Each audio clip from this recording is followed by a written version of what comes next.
I'm Alice Hazen, a fiddler and violinist from Memphis. I have a new EP out called Dream of Rain, and you're watching Live at 9.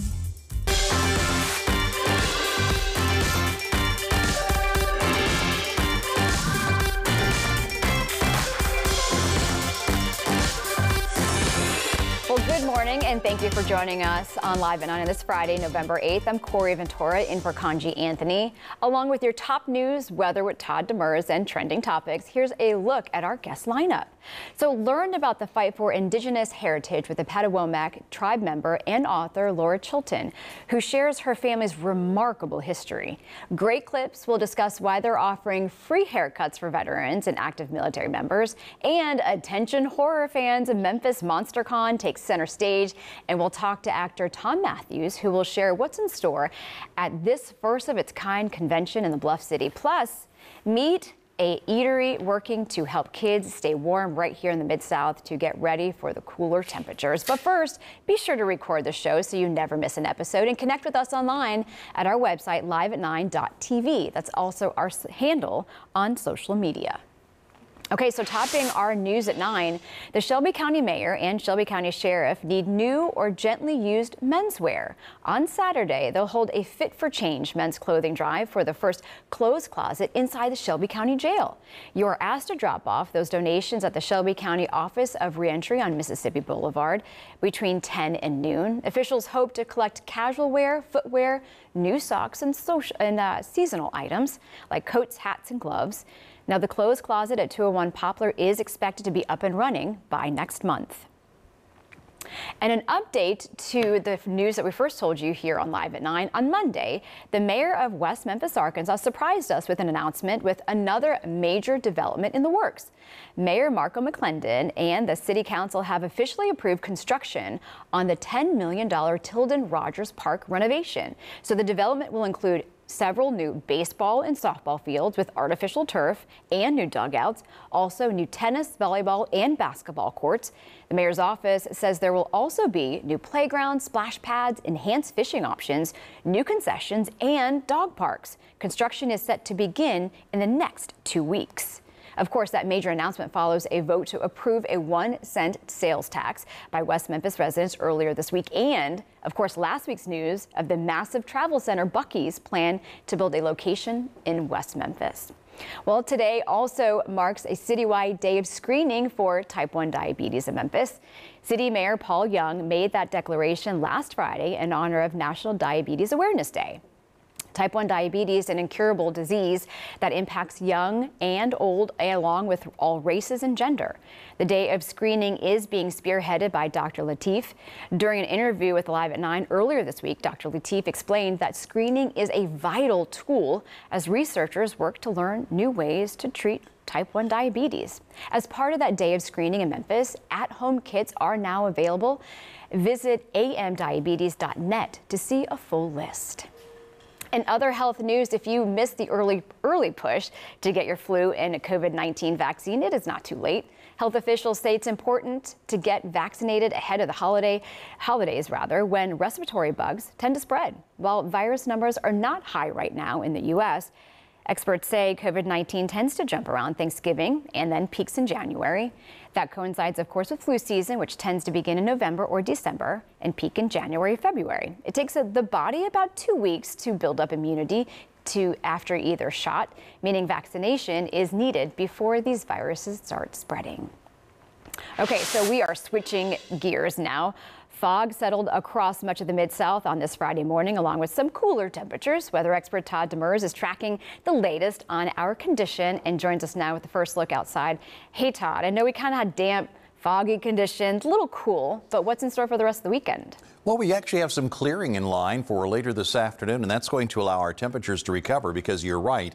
Not only is it cloudy, not only is it foggy, it's damp, and it is indeed cool because of those north and northeasterly winds across the area. But here's a view from our Gold Strike Skyview camera network. This is the river cam here in the backyard, and you can see that we have some fairly decent visibility as this fog is beginning to lift pretty much all across the area. So yes, foggy and damp this morning, but with a peak or two of sunshine, I think our temperatures are going to be climbing nicely throughout the day. day, and our rain chances are going to remain minimal as well. Storm Tracker 3S will continue to scan the skies, but right now it's looking like overnight tonight and early tomorrow morning will be our next best chance of rain in our area, and I'll be telling you more about that coming up in just a couple of minutes. But right now, temperatures mid and upper 50s for most, lower 60s for some, and we're going to continue to watch as the sun breaks through, and as that happens, we should see those temperatures climb back through the upper 60s and lower 70s. So we're improving throughout the course of the day, even with this cool breeze. But the problem is these rain chances. They're going to be with us pretty much all weekend long, but specifically to the early morning hours. So today, upper 60s and lower 70s, depending on your sunshine. But still to come, we need to talk about the timing of this weekend rain and whether or not it's going to have an impact on all of your big outdoor plans. Temperatures aren't going to be the problem. It's whether or not you pick up any of that rainfall early on Saturday or Sunday morning. Coming up, we're going to talk more about that. I have a much closer look at your forecast. And again, we'll talk much clearer timing on when to expect that rain coming your way in just a couple of minutes. Yeah, because, you know, it's always about timing, Todd. Well, November is National Native American Heritage Month, and our next guest was well into adulthood before she knew her true family origins. Since then, she's explored all she can about the Patawomeck tribe and has written a book using some of what she's learned. To discuss her journey and her novel, we're joined by author Laura Chilton. It is such an honor to meet you. Thank you. I'm so happy to be here. Yeah, thank you so much for joining us this morning. So for starters, you're in your mid-50s and you learned this. Like, where were you? Set the scene, because where were you when you learned about this? I was at the dinner table with my mom and dad. I had gone to visit them, and just in the course of dinner, my father casually mentioned his Indian grandmother. And I said, wait, Dad, stop. I have not heard you say this before. And I said, I distinctly remember being in 4th grade doing a history project, and you said we were mostly English and Scottish. And he simply said, it's a secret. It's been a secret. So as the backstory, he was born in 1935. In 1924, in Virginia, was the Racial Integrity Act, which eliminated all Native people from the state of Virginia. In essence, it's called a paper genocide. So you had to say you were either white and you couldn't be anything else. Yeah, well, or the term used then was colored. Right. And so all vital records were recorded that way. And so either white or colored, you couldn't be anything. You had to pick one or the other. You couldn't list anything else. No. And if you were Native, you were to be colored. So in those times, that meant going to schools or not. You know, the segregation was so extreme, and the rights of the black community were so dire. You know, we hadn't had the civil rights movement yet, and you know, we're still struggling today with some of that. But so many Native Americans kind of went underground. And my dad remembered being told by his mother on the first day of school, if your teacher asks you if you're Indian, you must say no. And so he carried that little secret and that shame, I think, for many, many years until he was deep into his adulthood. And then once he did, he told us he was a member of the tribe and all the 4 siblings, and he just really unburdened himself with all these stories from his past that he remembered about his grandmother and his childhood. And that's what led you onto the path of starting to read up on everything and just do a deep dive. Yes. So with this book, it's told in first person. Talk to us about the book. Okay. So 1666, the novel, is historical fiction based on actual written colonial records and then the oral tradition of the tribe. So when I first heard about the story of the women, the oral tradition of women who had been sold into slavery in Barbados, but from there 2 made it back, thus helping to ensure the survival of the tribe, I wanted to read that book. And so I told the chief at the time, his name, it was Two Eagles Green, and I said, where is that book? I want to read that book. And it wasn't anywhere, but I kept finding bits and pieces, and ultimately I just felt compelled to tell their story because they were so brave. I was so moved by the fact that they could live through a night where you lose your husband, your brother, your son, your father, your freedom in one night, and then be sold away to this foreign country and find a way to get back. They were just so compelling to me. I wanted to tell their story for them. Yeah, I mean, it's kind of like a patchwork of all these documents and putting everything together into a story form. Some of the characters' names, let us know some of the characters' names that you have in here. So I did use indigenous names to honor what was lost and what is being held on to by the tribe. So the tribe is working very hard to save the language and offer language classes. So Asaway Wadapa Antam, Asaway for short, is Golden Fawn. She's one of the main characters, and that's her face on the front as we imagine it. And Napawe Show, Golden Moon, no, Shining Moon, I'm sorry, nervous. Okay, yeah. Shining Moon, and shortened for her nickname Show, which would have been common to take a name and, like we do, you know, call somebody by a syllable of their name. So Asaway Wadapa Antam and Napawe Show. When you were researching and going through all these documents and trying to put together, what was one thing that really surprised you or caught you off guard? I was caught off guard when I read the words that the General Council had recorded, and it's written down and everybody knew it: to make war to the utter destruction of the tribe and dispose of the women and goods.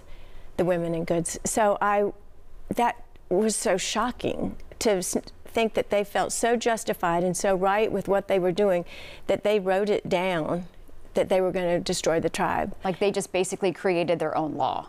Yeah, I mean, they had nothing to keep them from doing that. And to be fair, the Potomac weren't the only tribe that suffered that summer. Other tribes were killed as well, but they suffered the biggest devastation. What do you hope that readers are going to take away from your book? I hope that, well, number one, it's a forgotten story outside the tribe. So much like we learned about what happened to the Osage through Killers of the Flower Moon, that just happened in 1920. But it was not widely, I was not taught that in history. Much like the burning of Wall Street in Tulsa. I didn't know about that until we watched the HBO special, The Watchmen. Yeah. And so this is a forgotten story outside of the tribe. And I think as a country and as human beings, we need to understand the past so we can understand where we are now, but also just the resilience. So while it is a hard story, it's ultimately a story of strength and resilience and bravery. And I think those characteristics and those traits are always things we can draw strength from. Absolutely. You should always be able to say who you really are without penalty. Yes. Thank you so much. I really appreciate it. So nice to meet you. It's nice to meet you too, Corey. Thank you so much. Thank you. Okay, well, there's so much ahead on Live at 9. A fresh haircut could be just a clip away if you are an active member of the military or veteran. We'll explain how coming up.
Welcome back to Live at 9. It's Friday, and of course, we are gearing up for the weekend. And Todd, we're going to spend our whole entire weekend out at the soccer fields, and I need to know, do I need to bring rain boots, a jacket? What am I bringing to the soccer fields this weekend? Yes. Yes, yes, and yes? Yes, yes, Hot and yes. cocoa, you name it. Yeah. Can I tell you a secret? Yes. I've been gearing up for the weekend for the past several days. Me too. It just wasn't this morning. But we do have some rain overnight that we need to at least be aware of and how it could impact your time outside over the weekend. This morning, of course, we're starting off under foggy conditions, but it's not too bad out there right now, just damp conditions. The mighty Mississippi River is about to be mighty once again by climbing some 10 feet in the next 4 days. We've been hovering around that -9, -10-foot range. Well, it's starting to climb, and it's currently forecast to crest at about 3 feet. That's a +3 feet on the Memphis gauge on Monday.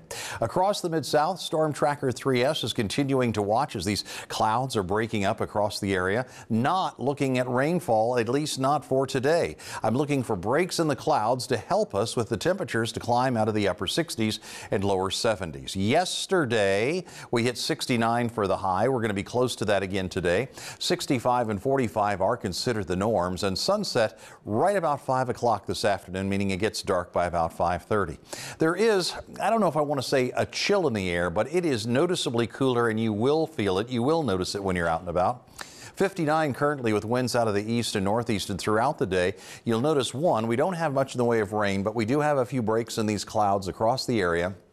That allows the temperatures to climb into the lower 70s. So this is going to be one of those interesting days where if you're under the clouds, you'll be in the mid and upper 60s. You're under the sunshine, you'll get some low and mid 70s. But I also need you to watch the clock carefully because a lot of big events happening for us this evening. And we do have increasing rain chances, but the best chance for rain for us looks like it's not going to be until about daybreak tomorrow morning. And that rain is going to move right on out, and the conditions will be improving for much of your Saturday before yet another chance of rain moves in early on Sunday morning. So once again, as I slow things down, this is Saturday morning. Tomorrow morning, right about 3:30, and you can see that throughout the early morning hours, we'll have some rain moving across the Mid-South. When it moves in, moves out, and that should pave the way for some pleasant weather for the rest of the day. And then early on Sunday morning, a few more scattered showers possible across the area as well. So on the 7-day forecast, while today's weather is continuing to improve, you're going to see a lot of rain over the weekend. But let's remember, the rain is going to be kind of isolated in nature to the early morning hours of both Saturday and Sunday. So even though I'm showing you rain here, that doesn't necessarily mean it's a washout of a weekend. If you do have plans early on Saturday, well, chances are pretty good you're going to be dealing with some damp conditions as that rain will be tapering off. Monday and Tuesday look great.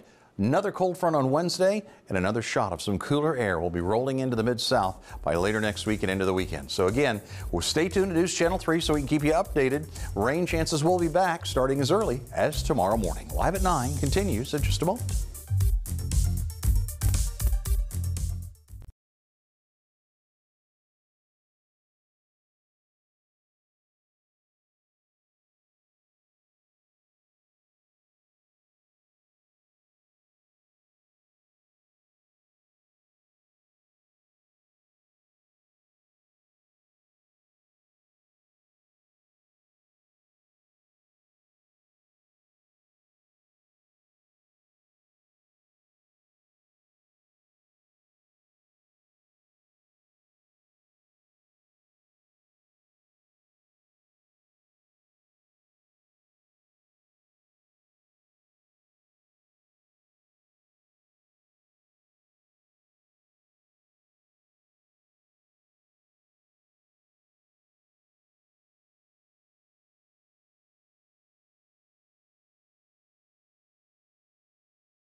WREG's annual Coats for Kids campaign is underway. Now we are asking the community to help us collect new and gently used coats until November 15th. A number of area businesses have stepped up to serve as drop-off spots for those donations. And the following portion of Live at 9 is sponsored by Jack's Family Restaurants. We are joined by their area supervisors, Cahulis Smith. Thanks so much for joining. Thanks for having me this morning. I mean, what you're doing is amazing. Talk to me about why Jack's wanted to partner with us to do this.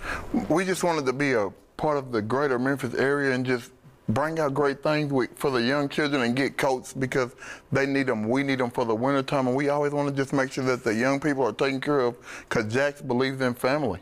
That's right. I mean, you pretty much see families coming into the restaurants all the time. So you're on the front lines of being able to just see the need out there. Talk to me about the locations across the region. Any plans for more openings? Yes, we're looking to open. Currently we have 260 locations right now, and the Jack's brand is looking to just grow, continuous growth. I mean, we're looking to grow at least 20 more locations. And can you tell me about the food? Oh yeah, the food is amazing. I mean, we have everything that you can think of with Southern cuisine. I mean, we got delicious fried chicken sandwiches, and our desserts. Man, the apple pies and the strawberry cream cheese pies, man, I can never get enough of them. And we also have our delicious hand-dipped shakes where, I mean, I can't stay away from the ice cream cabinet. My people usually have to block them or wheel them in the back when it comes to me. Just wheel them out, but it sounds like all the comfort food for the time of year as it gets colder and the need for coats increases, especially for our children pre-K through high school. And so your locations are going to serve as drop-offs. Yes, ma'am. Explain what I should do when I come to one of your restaurants. Well, when you come in, you just grab a hold of one of our we usually have a hostess, so they'll usually direct you. We have the big bins that were provided for us to drop the coats off at. So we would just like you to just come in and just, hey, I'm here to make sure that a kid stays warm this winter and drop off a coat. And the one thing we have to get is the pie. You got to get the pie. Nothing, you can't go wrong. Apple pie and vanilla ice cream, man, that's my delectable delight. So, yeah. Okay, can't thank you enough for caring about the kids to give them coats this season, especially as things get colder. And thank you so much. And the preceding portion of Live at 9 is sponsored by Jack's Family Restaurants. Well, thank you for having me. Can't wait to try the pie. I know it. Oh.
Welcome back to Live at 9. Well, today there are more than 18 million living veterans in the United States and more than 2 million people actively serving in the military right now. Well, Monday marks Veterans Day, the time that we can celebrate the men and women who have served our nation. One area business is stepping up on November 11th and for the rest of the month to do just that. To learn more about their efforts, we are live with Great Clips stylist Erica Johnson and military veteran Terry Roberts. Good morning to all of you. Good morning. Hi, so, Mr. Roberts, for starters, thank you so much for your service. You're welcome. Talk to me about your background. Where did you serve and for how long? I started out in 1963, and I served in Europe for 3 years, and then I went to Bangkok, Thailand. This was during the Vietnam War. Wow. So we were supporting the Vietnam activities, and I was in Thailand for 2 years, so I got out in the '68. And what were your responsibilities? I was in the Signal Corps, so we provided communications. When I was in Thailand, we provided communications to support the Air Force on flying sorties over North Vietnam. Yeah. What do you think about Great Clips offering haircuts to veterans and active military? I think it's a great idea. How often have you been getting your hair cut by Great Clips? Oh, probably about every 3 weeks or so. Yeah, I love that.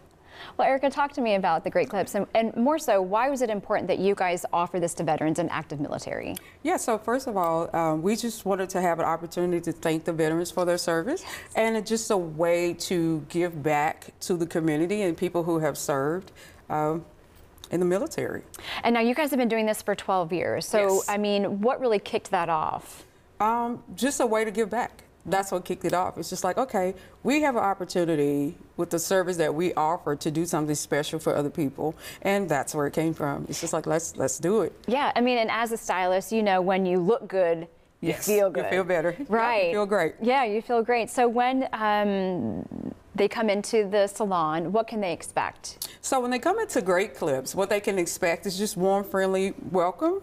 They can also expect comfort, freedom, and connection. We connect with our customers, we love on them, and we give them an awesome look to walk out that door and see the world. Yeah, so we're doing a quick haircut, quick trim for Mr. We're just Roberts. gonna trim him up a little bit. Yeah, trim him up a little bit, and we can still chat along the way. Yeah. Now, I know you guys have numerous locations. Where are you guys located? Okay, so we have in the Memphis area, we have 7 locations, but we're also tri-state as far as like Jonesboro, Wynne, Arkansas locations, but globally, we have a little more than 4,400 salons. So, yeah, so just about anywhere in the country, you can get a haircut at Great Clips. And what's really exciting is that this is completely free for our veterans and active military. Absolutely 100% free. 100% free. Yes. And more so, you also don't have to be in the military to be able to offer to somebody else. Can you elaborate on that? Okay, so yes, we at Great Clips know that the veterans, it's not just about the people who serve, but it's also about their family too. So we also want to recognize them by saying, hey, if you come and get a haircut with us today, we do honor the fact that you have someone who served in your family as well. So if they can't come with you to get the free haircut, we have what we call the haircut card at Great Clips, where they can come in, get a haircut that day, they can take the card with them to their veteran that serves in their family, and then they have up until November the 20th to bring that card back and redeem that haircut for free. See, and I think that's awesome. Okay, so I know you're in the chair kind of enjoying your little trim. Right. Talk to me about well, more so with Great Clips offering this, how does that make you feel?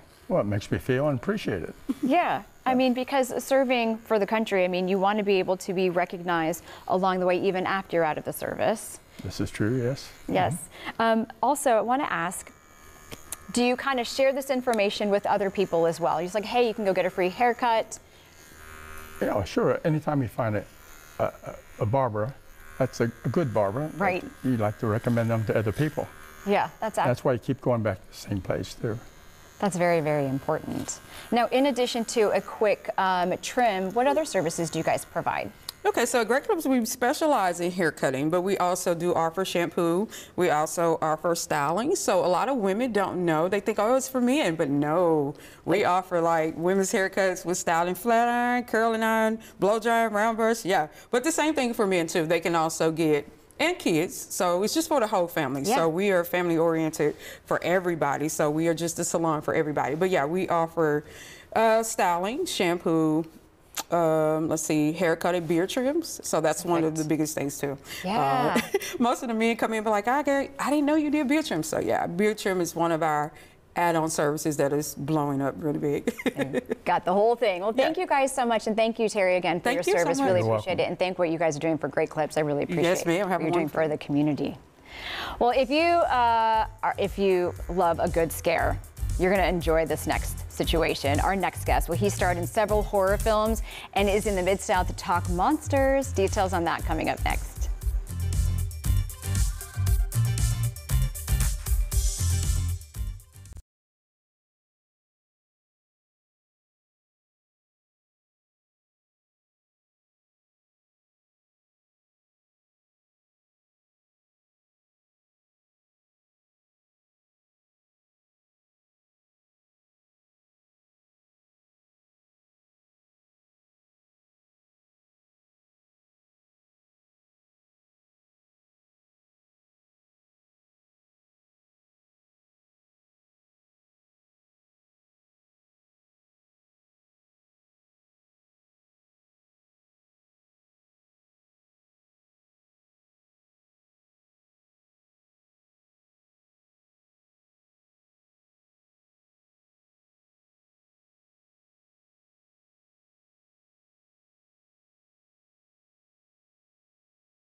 Okay, well, Halloween may have been long gone, but terror is timeless, right? Terror is timeless. Well, the first ever Memphis MonsterCon will bring the horror industry front and center to the Bluff City. Actor Tom Matthews will be among the more than a dozen celebrity horror icons meeting and greeting fans.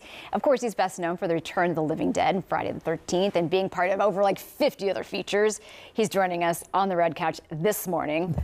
Welcome to Memphis. My pleasure. Thanks Have you for been to having Memphis me. before? I haven't. This is my first time. This is actually the first annual Memphis Monster Horror Con that we're having, so we're kicking it off here this year. Your background, when you even auditioned for Return of the Living Dead and Friday the 13th, did you think the longevity, or was it just like job and move on? Did you know it was going to be like a cult classic, basically? I was, it's going to be the 40-year anniversary next year for Return of the Living Dead, so that's pretty exciting. We're getting all the cast together, and we're doing the conventions all over the country, and we actually go overseas too. We've been to England a couple times, been to Germany a couple times, so it's been a lot of fun. But had no idea. And I was just a young actor. I was like 23, 24 years old, just happy to have a job. Yeah. And then, you know, back in the day, the horror movies and soap operas were like the bottom fruit for actors. So, and now they've just kind of sprung up and Are you ever surprised by the cult following that you guys get at these conventions? Absolutely, absolutely. I started doing them probably 12 years ago. Really? And what keeps me coming back is the heartfelt sentiments that people tell me, what they got into and stuff like that. So it just, it's really a lot of fun to meet everybody, and we're gonna be there this weekend. Yeah, tell us all about it. Yeah. So Saturday and Sunday, it starts tomorrow. What can fans expect? The diehard fans, you know they're gonna come dressed up, ready to go. There's a lot of cosplay going on. There's a lot of vendors for old movie posters and figures and things like that. And there's a bunch of horror actors that are going to be there. A lot of my castmates, John Philbin, who was also in Children of the Corn. Miguel Nunez is going to be there, who's also in Jumanji. So it's fun for us all to get together and do you see stay each in other. touch with everyone? We do. Yeah. You do? Yeah. Wow. I mean, 40 years later, what does that mean to you? It's pretty incredible. It's been quite a ride, and like I say, the horror community. I mean, I have tattoos of myself on people's bodies and stuff like that. When they show you It's that, hardcore. are you just like, thank you? I don't know what to say, but thank you? Yeah, exactly. Because you're just like, okay, that's commitment. Yep, it really is. Yeah.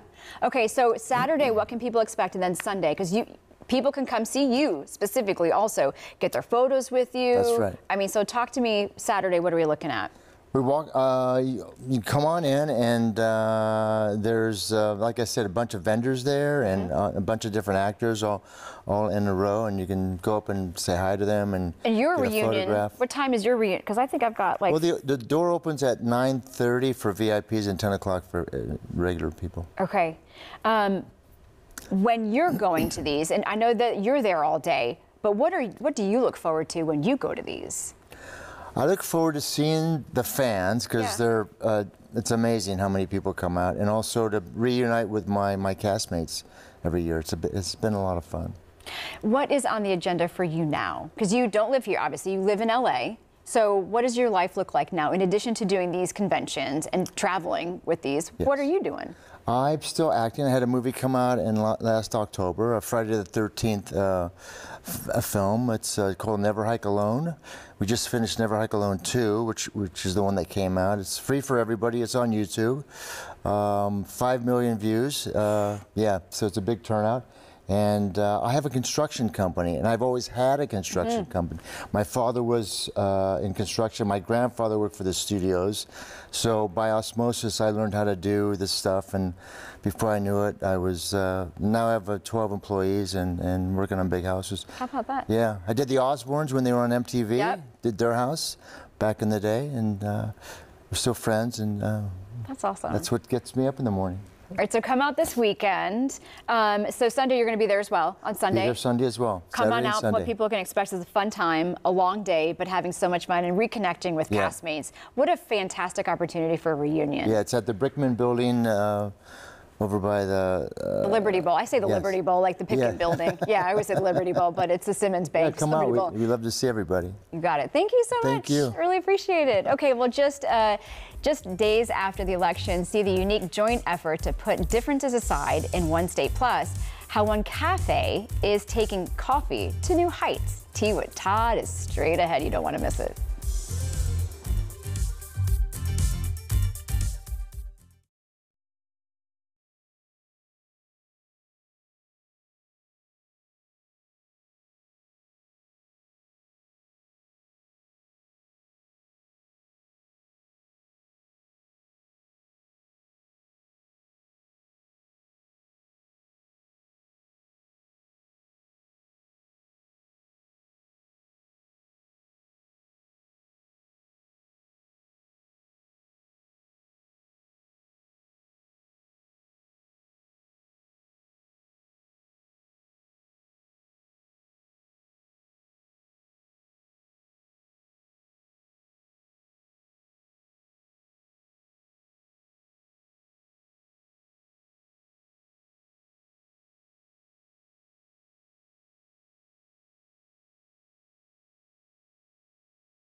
It's time for Coffee with Corey, brewed in part by Kroger. Well, you know, when Kanji is out, we always ask Todd to come over on the red couch for tea with Todd, because you're going to be spilling the tea on so many different subjects. What you got? There is, and I hope everybody at home has some kind of nice hot drink as well, whether it's the coffee, whether it's the tea, or whether it's mimosas or whatever it is. Mimosas with Max. Yeah, that happens sometimes too.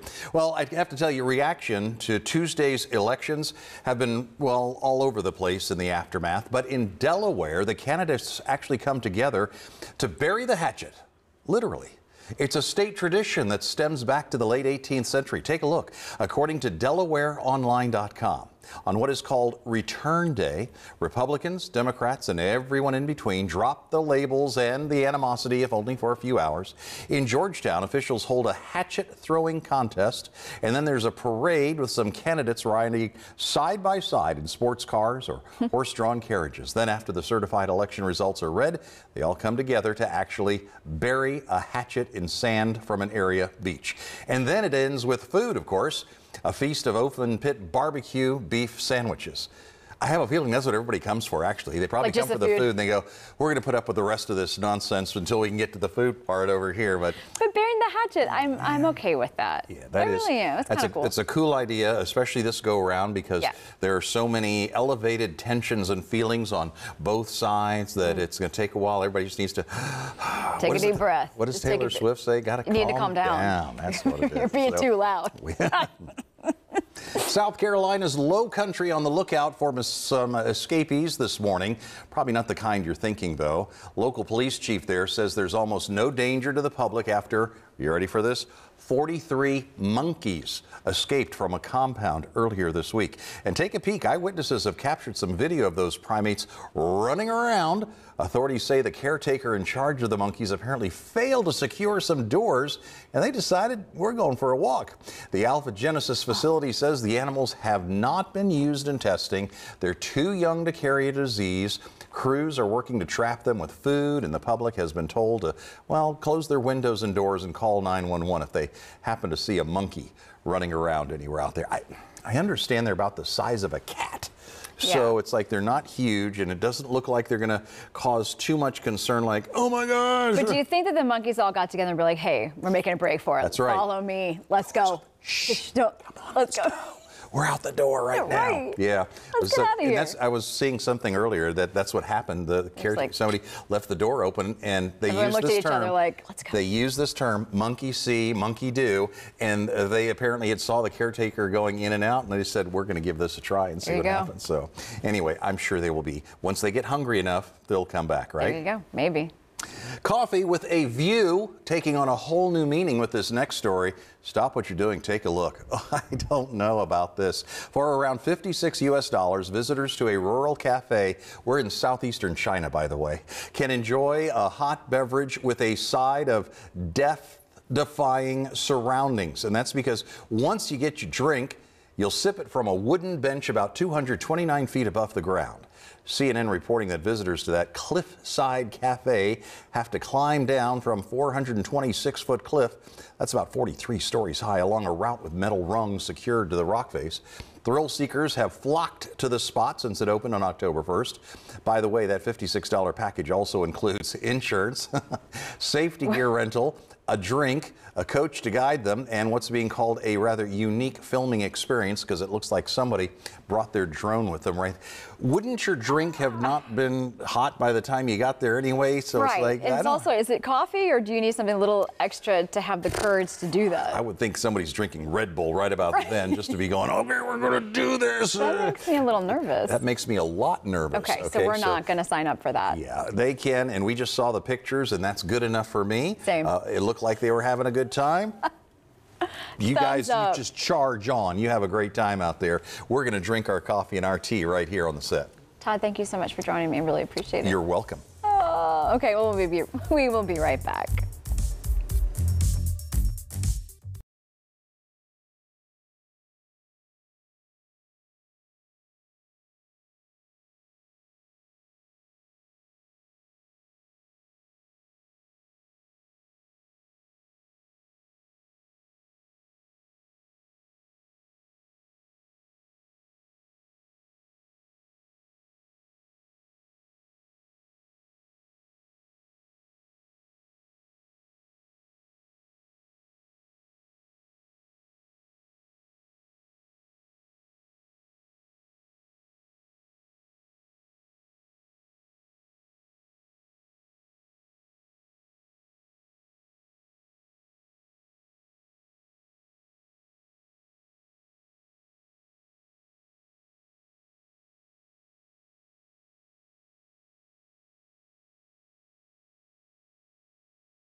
Welcome back, everyone, to Live at 9. Final look at our weather here as we get ready to start our day, and we have been dealing with the cloudy skies and the patchy fog across the area.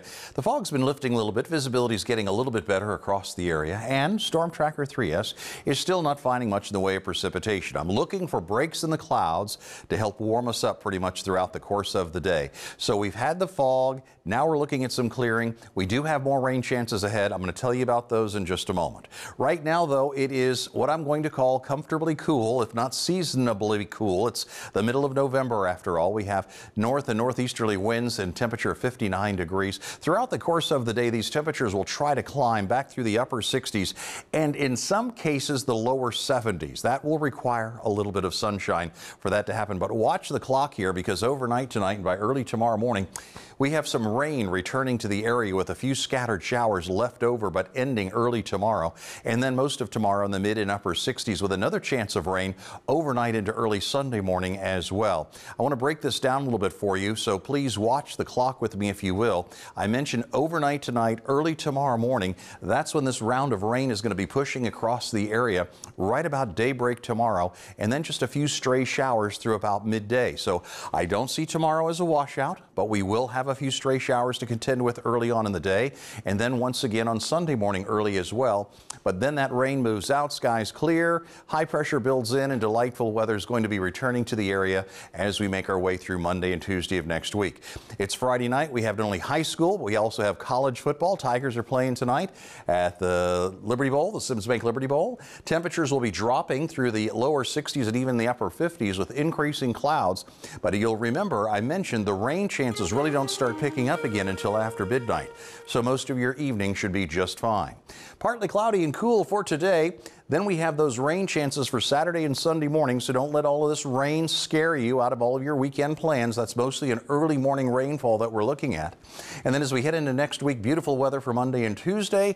Another cold front on Wednesday means another shot of cooler, drier air as we make our way into next weekend. So once again, Corey, tomorrow morning, I think we're going to be okay, but the ground is still going to be wet from that rain that moves through during the overnight hours. I'm going to pack my rain jacket and rain boots. Be ready. There you go. Well, after 2 years, Yellowstone is back with the new episodes, and a legendary set returns to daytime television. Danya Backus has your Eye on Entertainment report.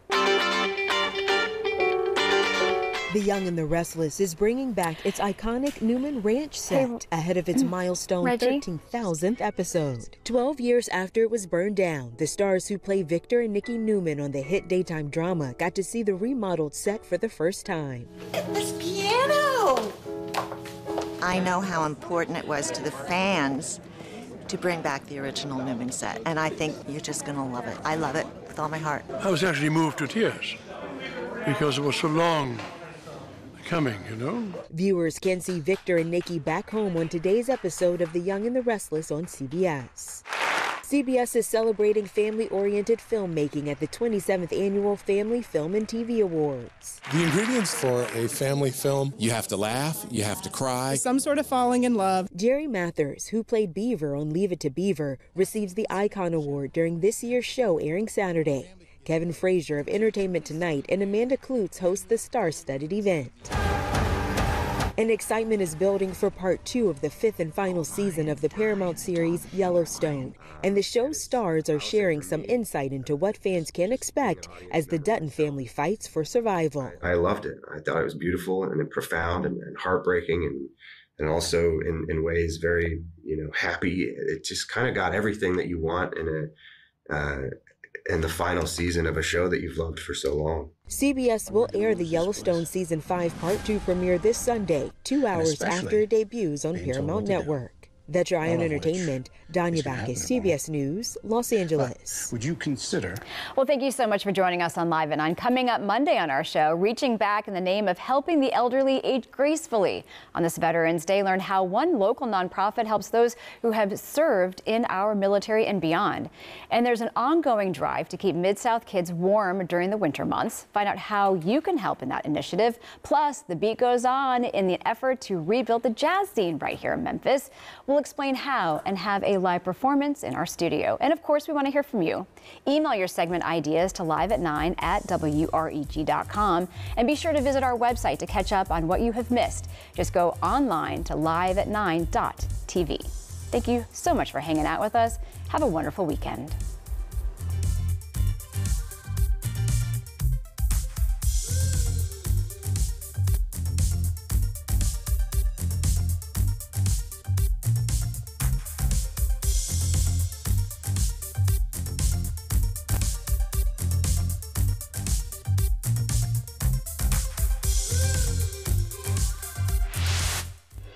Medicare's annual enrollment period begins October 15th. This is the once-a-year opportunity for millions of Americans aged 65 and over to make crucial choices about their health coverage. The following portion of Live at 9 is sponsored by Delta Medicare Benefits Group. And joining us now, President Bobby Jones. Thanks so much for coming in. Thanks for having me. Okay, so Bobby, why is this period, especially this year, so important for Medicare recipients? Well, it's important every year. October 15th through December 7th is a time for people who are on a Medicare Advantage plan to make changes. If someone is on a prescription drug plan, it's time to make the changes. But this year, Kanji, it's bigger than ever, because since I've been in this business, which has been quite a while now, there are more changes than I've ever seen this period, because the government has come in and changed up a lot of the deductibles, the copays, and things like that for drug plans especially. So people on a Medicare Advantage plan that have drugs with it, or people who are on regular Medicare with a drug plan, definitely need to take a look this year. For example, they're doing away with the donut hole this year. So the donut hole is no longer a part of Part D coverage. The max out-of-pocket that any one Medicare beneficiary can spend this year on medications will be $2,000. Now, that's a good thing for people who spend a lot of money, but there's a lot of people who don't spend a lot of money, so it's going to affect them also. So this year, more than ever, give us a call. I would say definitely we want to look at your plan. Even if you're on just a couple of generic type medications, it's definitely worth a look, because big changes are coming. And you say, why should people call your team specifically? Well, our team are made up of 100% Memphians. We are right here in Memphis, 5050 Poplar, Suite 1608. We welcome everyone to come up and sit across the table from us and look. We'll look at your plan. We'll determine what's best for you.